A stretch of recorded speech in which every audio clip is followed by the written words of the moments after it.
Zelenskiy Trampning Rossiya va Ukraina urushini bolalar jangiga taqqoslab aytgan gaplarga javob qaytardi. Ukraina prezidenti AQSh yetakchisining ABC News telekanaliga bergan intervyusida aytgan so'zlariga izoh berib o'tdi.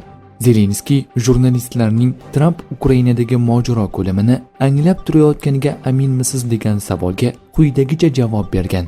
Biz Putin bilan bolalar maydonchasida o'ynab turgan kichkintoylar emasmiz. U bu boqqa bolalarni o'ldirish uchun kelgan qotil. Uning so'zlariga ko'ra, Tramp ukrainaliklarning dardini to'liq his etishi va tushunishi amrimahol. Gap faqat Tramp haqida emas. Bu yerdan minglab mil uzoqda bo'lgan istalgan odam bu og'riqni to'liq his etishi va tushunishi qiyin deya qo'shimcha qildi Zelenskiy. Elon Musk Trampning ismini Epstein hujjatlarida tilga olingani haqidagi tweetni o'chirib yubordi.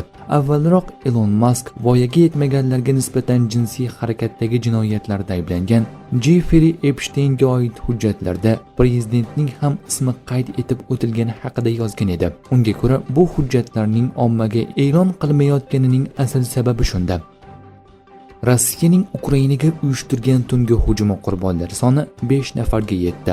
Ommaviy axborot vositalari Kharkiv shahri o'qqa tutilishi oqibatida 3 kishi halok bo'ldi, 21 kishi jarohat oldi deya ma'lum qildi Kharkiv meri Igor Terexov. Bundan tashqari 7-iyun tongida Rossiya qo'shinlari yana bir bor Xerson shahriga zarba berdi. Xerson viloyati harbiy ma'muriyati rahbarining ma'lum qilishicha, 56 yoshli erkak va 54 yoshli ayol halok bo'lgan. Ukraina qurolli kuchlarining xabar berishicha, tungi hujum davomida Rossiya harbiylari Ukraina hududiga 206 ta dron va 2 dona Iskandar M ballistik raketasi, 6 dona H-59-69 aviaraketasi va 1 dona Iskandar K qanotli raketasi bilan hujum uyushtirgan. Ukraina harbiylari 87 ta dron, 6 dona H-59-69 raketasi va 1 dona Iskandar K raketasini urib tushirishga muvaffaq bo'lgan. Yana 80 ta dron lokatsiyasi bo'yicha yo'qolgan. Bundan tashqari Ukraina havo hujumidan mudofaa kuchlari Rossiya armiyasining Su-35 samolyoti urib tushirilganini ma'lum qildi.